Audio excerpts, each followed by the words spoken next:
어느덧 2023년도의 마지막 한 달을 보내면서 시간이 참 빨리 간다는 그런 생각을 하게 됩니다. 어느덧 2023년도도 이제 채 보름이 남지 않았는데요. 여러분, 이렇게 빠르게 흘러가는 시간 속에서 우리가 주님 오심을 기다리고 있는데, 이 주님 오심을 기다림의 계절에 여러분 혹시 어떤 마음으로 보내고 계십니까? 빨리 주님 우리에게 오셨으면 좋겠다. 빨리 주님 만났으면 좋겠다. 이런 기다림의 설렘 속에서 기쁨과 감사함으로 보내고 계십니까? 아니면 지금 난 너무 힘든데, 너무 답답하고 너무 괴롭고 너무 고통스러운데 빨리 주님 오셔서 빨리 이 자리에서 나를 건져내 주셨으면 좋겠는데 왜 주님이 오시지 않을까? 빨리 오셨으면 좋겠는데 왜 주님 오시지 않을까? 혹시 이런 답답하고 조급한 마음 가운데 하루하루를 보내시는 분 계시지 않습니까? 여러분, 기다림의 시간은요, 때로는 우리에게 참 즐겁고 참 기대되고 설레는 시간이기도 하지만, 기다림의 시간은 한편으로는 참 괴롭고 힘들고 답답한 시간이기도 합니다. 먼저 즐겁고 기대되는 그런 기다림의 시간들이 있는데요, 언제 그렇습니까? 예를 들면 이런 겁니다. 제가 아내와 처음 연애할 때 모습인데요, 제가 아내와 처음 연애할 때 제가 인천에 살고 아내는 송파에서 수원으로 출퇴근했습니다. 그럼 제가 이제 아내를 만나기 위해서 어떻게 했느냐, 인천에서 버스를 타고 수원까지, 아내가 이제 직장에서 퇴근할 때까지 수원까지 아내를 맞이하러 간 겁니다. 그러면 인천에서 서울을 거쳐 수원을 가면 버스를 타는 시간만 2시간이 넘게 걸립니다. 그러면 2시간이 넘게 걸리는 그 시간, 여러분 제가 어떤 마음으로 그 버스를 탔을까요? 버스 왜 이렇게 또 지겨울까? 이런 마음으로 버스를 탔을까요? 그때 제가 어떤 마음으로 버스를 탔는지 가만히 곰곰이 되새기며 생각을 해보니까요, 되게 설레는 마음으로 버스 탔던 것 같아요. 설레는 마음으로 버스를 타고 또 아내 그 직장 앞에 기다리면서, 보통 제가 먼저 도착하니까 그러면 퇴근 후 나올 때까지 또 한참을 기다려야 되거든요. 그러면 그 기다리는 시간, 그 시간이 되게 설렜던 마음이 있습니다. 왜 설렜느냐? 사랑하는 연인을 만난다는 그 생각에 마음이 기대되고 설렜던 겁니다.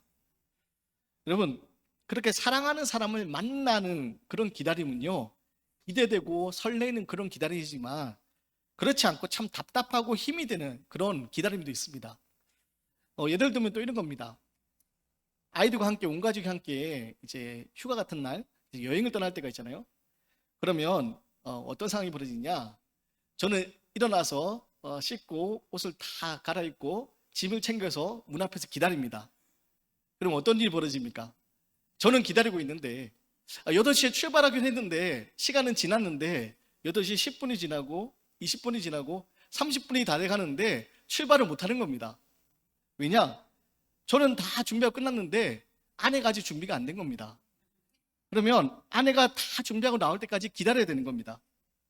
또 그런 상황 가운데 있으면 제가 보기와 다르게 성격이 되게 급하거든요. 보기와 다르게 성격이 되게 급해가지고 막 마음에 막 답답함이 막 일어나는 겁니다. 8시에 출발하기로 했으면 8시에 출발해야지 왜 이렇게 기다려야 되나, 막 그런 답답함이 나는 겁니다.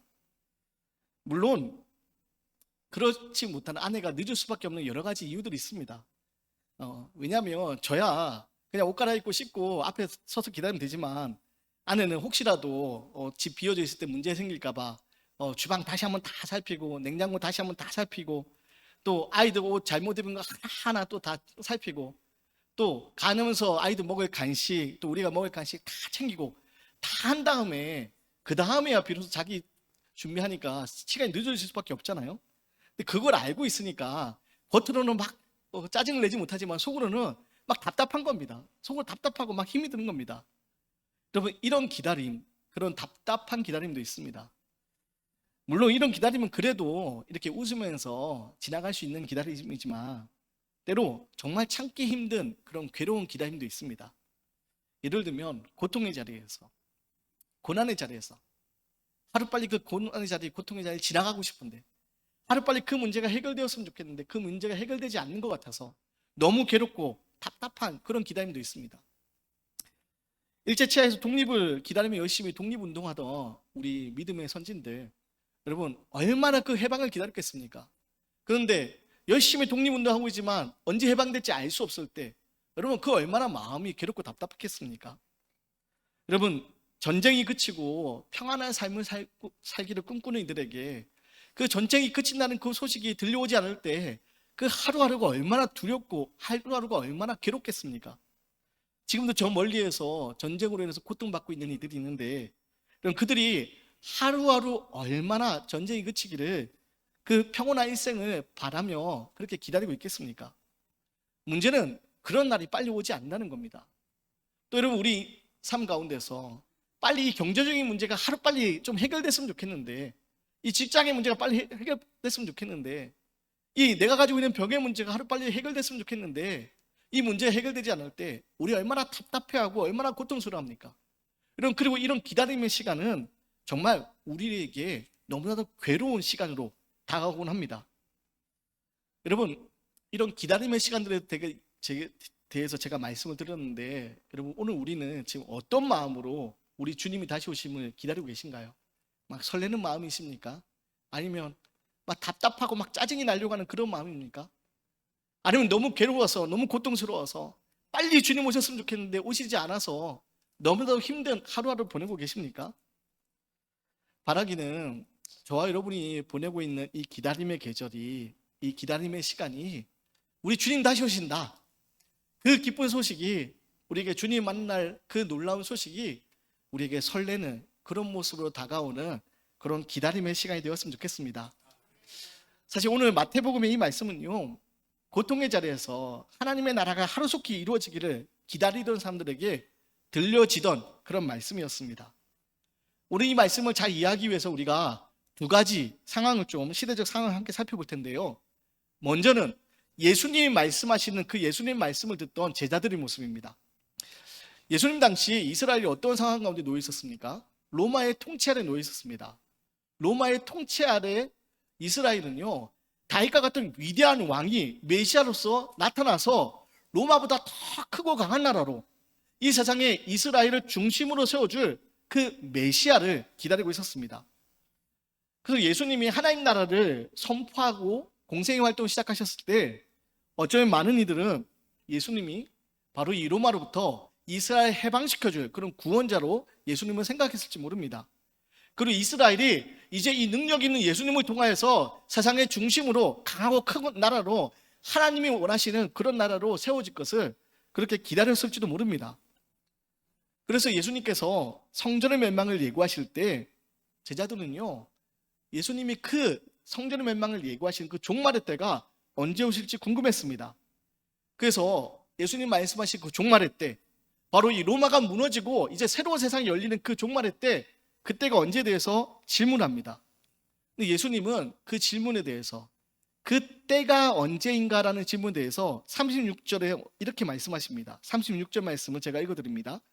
그러나 그날과 그때는 아무도 모르나니 하늘의 천사들도 아들도 모르고 오직 아버지만 아시느니라. 뭐라고 얘기하십니까? 그날과 그때는 아무도 모른다 라고 얘기합니다. 그리고 이어서 42절부터 44절까지 이렇게 말씀하십니다. 그러므로 깨어있으라. 어느 날에 너희 주가 임할는지 너희가 알지 못함이니라. 너희도 아는 바니 만일 집주인이 도둑이 어느 시각에 올 줄 알았더라면 깨어있어 그 집을 뚫지 못하게 하였으리라. 이러므로 너희도 준비하고 있으라. 생각하지 않은 때에 인자가 오리라. 예수님은 제자들에게 그러면서 무슨 이야기를 하시냐? 노아 시대 사람들이 홍수라는 큰 재앙이 닥치기 전에 그들이 그때가 언제인지 모르고 평상시처럼 생활했던 것에 대해서 예수님 말씀하십니다. 홍수가 예수님의 그 홍수의 심판이 언제 이루어질지 알지 못하고 그 노아 시대에 많은 사람들이 평범하게 그렇게 일상생활을 했다는 겁니다. 언제 그때가 임할지 알지 못해서 그들은 그냥 평범하게 지냈다는 겁니다. 심지어 노아조차도요 어떤 일이 일어난지를 일반적인 차원에서만 알았을 뿐이지 그때가 언제인지 알 수 없어서 바로 하나님만 그날을 알고 계셨다라고 예수님은 말씀하십니다. 그러면서 예수님은 제자들도 그리고 오늘을 사랑한 우리도 그때가 언제인지는 도저히 알 수 없다라고 말씀하십니다. 인자가 오는 그날, 바로 우리 주님 오시는 그날은 오직 하나님만 아신다라는 그 이야기입니다. 여러분, 이게 바로 예수님이 당시 제자들에게, 종말의 때를 궁금해하던 제자들에게 들려주신 말씀이었습니다. 그때가 언제인지 오직 하나님만 알고 계신다. 그리고 오늘 우리가 다시 한번 생각해 봐야 될 두 번째 시점이 있습니다. 언제 시점이냐? 이 마태복음을 글로써 접하던 초대교회 성도들의 모습입니다. 여러분, 이 마태복음은요, 초대교회 성도들에게 예수님이 어떤 분이신지를 알려주는 그런 복음서입니다. 초대교회 성도들에게 예수님이 누구이신지를 글로써 예수님의 말씀과 예수님의 행적을 마태가 전하여 준 복음서가 이 마태복음입니다. 그러면 마태가 전하여 주는 글로써 예수님의 그 모습을 알게 되는 초대교회 성도들의 모습이 어땠냐? 초대교회 성도들은요, 그 누구보다도 예수님의 재림을 기다리면서 신앙생활하고 있던 사람들입니다. 초대교회에 모였던 성도들은요, 예수님의 재림이 그들이 살아생전에 이루어질 것으로 생각을 했습니다. 그들의 살아생전에 예수님이 구름 타고 다시 오시는 것, 인자가 구름 타고 다시 오실 것을 그들이 볼 수 있을 거라고 생각했습니다. 그래서 그들은 어떻게 했냐? 공동체를 이루어서 지내면서요, 예수님이 다시 오시는 그날을 기다리면서 그들의 믿음으로 굳건히 서 있으려고 애를 썼습니다. 문제는 재림의 지연이었습니다. 그들이 살아생전에 예수님이 다시 오시는 것을 볼 수 있을 거라 생각했건만 예수님이 오시는 것을 그들이 보지 못하는 겁니다. 그들이 볼 수 있을 거라 생각했던 사람들이 한 명, 두 명 죽게 됩니다. 세상을 떠나게 됩니다. 그러면서 자신들이 생각했던 그때 예수님이 곧 다시 오실 거라 생각했지만 그 곧이 자신들이 생각했던 시간과 다르다 수 있다는 것을 깨닫기 시작합니다. 초대교회 성도들은요, 사실 주님이 곧 다시 오실 거라 생각했기 때문에 굳건한 믿음을 지킬 수 있었습니다. 로마의 극심한 박해 아래서 그들은요, 믿음을 지킬 수 있었던 이유가 뭐냐? 비록 지금 로마의 박해 아래서 그들이 목숨을 거두고 순교를 하게 되지만 주님이 곧 다시 오시기 때문에, 주님이 곧 다시 오실 것이기 때문에 그들은 믿음을 굳게 지킬 수 있었습니다. 그들은 포기하지 않고 믿음을 굳건히 지킬 수 있었고, 그들은 공동체를 이루고 예수님이 말씀하신 하나님 나라를 살아내려고 부단히도 애를 썼습니다. 서로 사랑하고 서로 위로하고, 그들이 믿음이 연약해질 때 서로 격려하면서 그들이 하나님의 말씀, 예수님의 가르침을 살려고 애를 썼습니다. 그래서 심지어요, 그들은 그리스도인이라는 그런 표징만 있으면, 예를 들어서 초대교회 박해 가운데서 그리스도인을 나타내는 표징이 바로 물고기 그림이었거든요. 그 물고기 그림을 나타내는 바로 그리스도인이 있으며 그들의 인종과 그들의 어떤 처지 관계없이, 그들이 어떤 말과 그들이 어떤 고향 출신이든 관계하지 않고 그들은 모두 한 공동체로 받아들이고 아무런 허물 없이 같이 지냈습니다. 그렇게 믿음을 생활했던 초대교회 성도들인데, 문제는 재림이 지연되면서 이들의 믿음이 흔들리기 시작하는 겁니다. 주님이 과연 오시긴 하실까? 우리가 살아생전에 주님이 오시는 걸 볼 수 있을 거라 생각했는데 주님 오시는 게 보일 수 없는 것 같은데, 과연 주님 다시 오시긴 할까? 그럼 그들이 믿음이 흔들리기 시작하는 겁니다. 그들이 믿음이 흔들리면서 서서히 지쳐가고 그들의 신앙을 포기하는 일이 공동체 안에 생겨나기 시작한 겁니다. 그때 마태는요, 오늘 예수님이 하셨던 이 말씀을 그들에게 들려주면서 초대교회 성도들에게 이야기하는 겁니다. 무엇을 얘기하는 겁니까? 오늘 예수님 당시 제자들이 들었던 이야기와 오늘 마태가 그 믿음을 잃어버리고 점점 믿음이 흔들리면서 신앙을 저버리고 있는 초대교회 성도들에게 들려주는 그 이야기의 핵심이 무엇입니까? 바로 우리들의 생각과 다르게 마음이 깨어지고 무너지는 상황이 있을 수 있지만 불확실한 기다림의 한 가운데서 깨어있으라는 겁니다. 그날이 언제인지 우리가 알 수 없어서, 또 우리와 생각 다르게 점점 지연되는 것 같아서 우리의 마음이 흔들리고 우리의 믿음이 흔들리는 것 같은 그때에, 무엇이 하나도 명확하지 않고 불확실한 그때에 분명한 것은 깨어있으라는 겁니다. 그날이 언제인지 알 수 없기 때문에 깨어있으라. 그게 바로 오늘 마태가 오늘 말씀을 통하여서 우리에게 들려주는 바로 하나님의 메시지였습니다. 여러분, 노아의 시대 사람들, 들에 있는 사람들, 맷돌질을 하고 있는 여인들, 집주인이 도둑이 언제 올지 알 수 없는 것처럼 여러분 그날은 도적같이 우리에게 올 텐데, 그날에 마태는 이야기하는 겁니다. 깨어있으라고. 우리 예수님도 말씀하시는 겁니다. 깨어있으라고. 깨어 있어야지만이 그날이 도둑같이 올 때 우리는 그날을 맞이할 수 있다는 겁니다. 여러분, 그렇다면 깨어 있다는 것이 무엇입니까? 깨어 있다는 것은 바로 하나님 앞에 바로 서 있는 겁니다. 깨어 있다는 것은 재림이 지연되는 상황 가운데 내 이 고통의 순간이 계속 지연되는 상황 가운데서 하나님이 바로 역사하지 않는 것 같은 그런 답답하고 의심이 생길 수 있는 그 순간 하나님 앞에 바로 서 있는 것, 그게 바로 깨어 있는 겁니다. 호람되고 하나님 앞에서, 그것이 바로 우리가 가져야 될 신앙의 모습이라는 겁니다. 매 순간 하나님 앞에 바로 서 있는 모습으로 살아가는 것, 그것이 바로 깨어있는 신앙이라는 겁니다. 시계와 톱밥이라는 이야기가 있습니다. 어느 부자가 톱밥이 가득 쌓여있는, 태산처럼 쌓여있는 그곳에서 부자가 그 시간을 보내고 있습니다. 누워있기도 하고 또 사람들과 막 장난치기도 하고. 근데 문제는 그렇게 톱밥 위에서 놀다가 어떤 일이 벌어지냐, 부자가 차고 있던 값비싼 시계를 잃어버립니다. 이 시계가 너무나도 값비싼 시계였기 때문에 부자가요, 그 톱밥 속에서 시계를 막 찾아 헤매는데 시계를 못 찾는 겁니다. 시계를 못 찾으니까 어떻게 하냐, 부자가 이야기합니다. 사람들이 이야기하면서 지금 내가 이 톱밥 위에서 시계를 잃어버렸는데 이 시계를 찾아주는 사람에게 내가 크게 보상을 하겠다고, 크게 살해를 할 테니까 이 시계를 찾아달라고. 사람들이 크게 살해를 한다는 이야기에 너도 나도 할 것 없이 그 톱밥 속에서 시계를 찾기 시작합니다. 문제는 아무리 찾아도 시계가 보이지 않습니다. 그러다가 사람들이 지쳐갑니다. 시계를 찾기 시작하는데 톱밥을 뒤집어 쓰면서 시계를 찾는데 보이지 않으니까 점점 지쳐갑니다. 그러다 누군가 한 사람이 그렇게 얘기합니다. 우리 밥이나 먹고 합시다. 밥 먹고 와서 합시다. 그리고 그 이야기에 사람들이 너도 나도 할 것 없이 다 밥을 먹으러 떠납니다. 근데 다 밥을 먹으러 떠난 줄 알았더니 한 아이가 그 부자에게서 시계를 찾아오는 겁니다. 그래서 부자가 깜짝 놀라서 묻습니다. 아니, 이렇게 많은 사람들 시계를 찾아 헤맸을 때 못 찾았는데 너는 어떻게 이 시계를 찾았니? 근데 그 아이가 그렇게 얘기합니다. 사람들이 다 간 다음에 조용히 시계 소리에 귀를 기울였어요. 째깍째깍 그 시계 소리가 나는 곳을 찾아 귀를 기울였어요.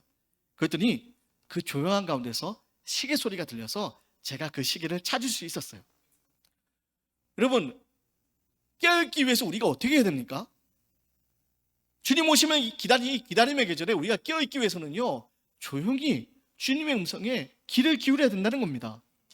세상의 분주한 가운데 있는 것이 아니라 우리의 마음을 하나님 앞에 바로 내어놓고 하나님 앞에서 우리 하나님의 음성을 기다릴 때, 여러분, 세상의 분주한 가운데 들려지지 않던 하나님의 말씀이 우리에게 들려지기 시작하고 하나님의 말씀을 듣고 우리는요, 깨어 있어서 주님 오심을 기다리는 믿음의 힘을 얻을 수 있게 되는 겁니다. 예수님을 기다린다 말하면서 우리는 세상의 방법으로 살아갑니다. 여러분, 세상의 방법으로 살아가다 보니까 주님 오심이 우리가 보여지지 않는 겁니다. 주님 오시는 기쁜 소리 우리에게 들려지지 않는 겁니다. 여러분, 예수님이 공생이가 하나님 나라를 선포하셨을 때 당시 이스라엘 사람들은요, 메시아를 기다렸습니다. 성경을 잘 알고 있던 바리새인들, 서기관들, 여러분, 그런데 예수님이 하나님 나라를 선포하셨을 때 그 예수님을 메시아로 그들은 바라보지 못합니다. 왜입니까? 그들은요, 성경을 잘 알고 있었지만 그들의 방법으로 예수님을 바라봤기 때문에, 하나님 앞에 바로 서 있었지 못했기 때문에 예수님이 하나님의 아들이심을, 메시아임을 바라보지 못했습니다. 결국 그들은요, 하나님 나라를 기다린다 말을 하면서 하나님 나라를 맞이할 준비가 안 돼 있던 겁니다. 깨어있지 못했던 겁니다. 그럼 오늘 우리들은 어떻습니까? 대림절기를 보내면서 우리가 찬양을 합니다. 주님 오심을 기다린다 우리가 기도를 합니다. 찬양을 하고 기도하면서 우리는 정말 주님 오심을 기다리면서 깨어 있습니까? 혹시 세상의 방식에 빠져서 세상의 분주한 가운데서 하나님 나라가 도적같이 우리에게 임할 텐데 그날이 우리에게 도래하고 있는데 우리는 그 하나님 나라를 바라보지 못하고 있는 것은 아닙니까? 세상의 분주함에 빠져서 주님 오시는 기쁜 소식 우리에게 들려지지 않고 있는 것은 아닙니까? 여러분, 주님 오심을 기다리는 이 대림절기에 깨어 있으시기 바랍니다. 세상은요, 언제나 우리를 유혹합니다. 뭐 그렇게 유별나게 사냐고, 그냥 남들처럼 살라고 우리에게 속삭입니다. 남들처럼 사는 게 그게 행복한 삶 아니냐고, 남들처럼 사는 게 그 행복하게 잘 나가는 삶 아니냐고 유난 떨지 말라고 우리에게 이야기합니다. 그런데요, 이런 유혹 앞에 우리가 무너져서는 안 됩니다. 우리는 세상의 즐거움이 아니라 하늘의 즐거움을 바라보고 살아가는 기다림의 사람들이 되어야 됩니다. 그리고 이런 유혹은요, 오늘날 우리에게만 있는 것이 아닙니다. 초대교회 성도들에게도 있었습니다. 초대교회 성도들 로마에 박해하려 했을 때 사람들이 이야기합니다. 왜 그렇게 목숨 걸고 그렇게 예수를 따르냐고.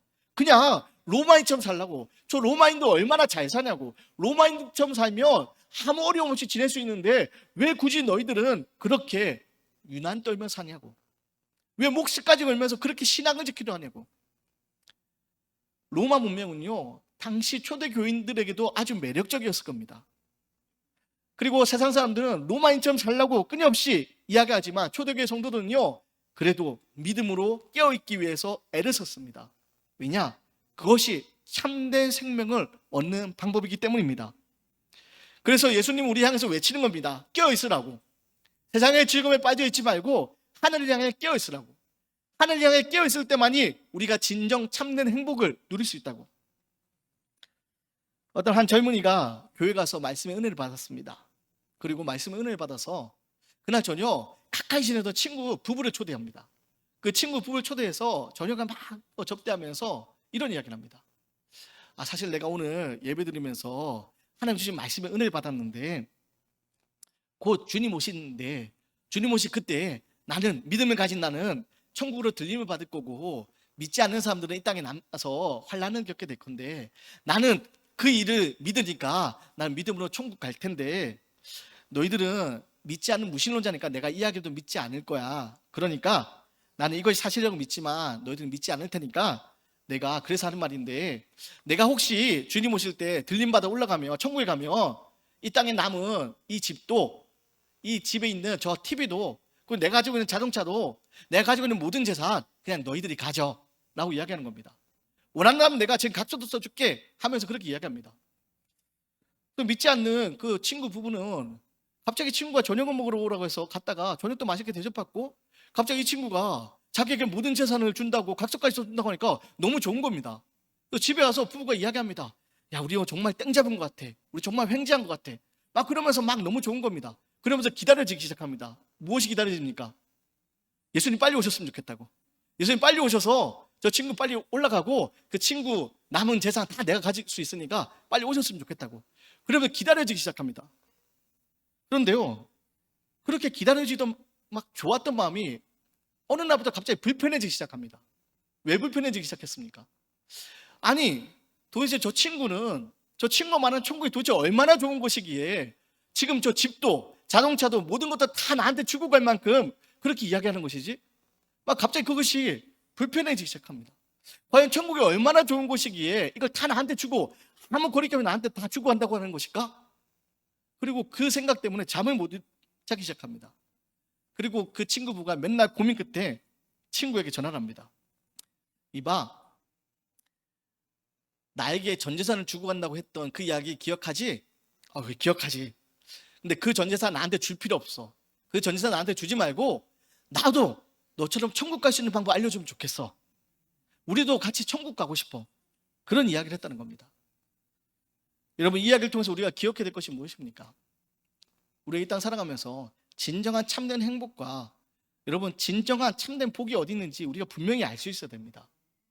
여러분, 이 땅에서 아무리 많은 것을 누리고 아무리 좋은 것을 누려도 막상 주님 오시는 그날, 도둑같이 오시는 그날, 심판의 날, 여러분 이 땅에 남아서 심한 맞는 그 인생이 되면 어떡합니까? 우리는 저 천국 소망을 가지고 살아가는 사람들 되어야 되지 않겠습니까? 이 땅의 것이 아니라 하늘의 것을 바라는 사람 되어야 되지 않겠습니까? 여러분, 그러기 위해서 우리는 어떻게 하고 있었느냐? 오늘 예수님 말씀하시는 겁니다. 깨어 있으라고. 깨어 있어야 된다고. 하나님 앞에 바로 서 있어야 된다고. 그날이 언젠지 우리는 알 수 없지만 하나님이 아시는 그날은 반드시 올 거라고. 반드시 올 것이다. 깨어 있으라고. 사랑하는 성도 여러분, 그 기다림의 날이 바로 오지 않아서 우리 안에 답답함도 있고 우리 안에 두려움도 있지만 분명한 사실은 그날은 반드시 온다는 겁니다. 그날은 이미 시작된 날입니다. 믿음의 눈으로 바라보는 우리에게 그날은 이미 찾아옵니다. 바라기는 도둑같이 우리에게 찾아올 그날을 위해서 깨어있을 수 있는 저와 여러분의 모습이 되기 원합니다.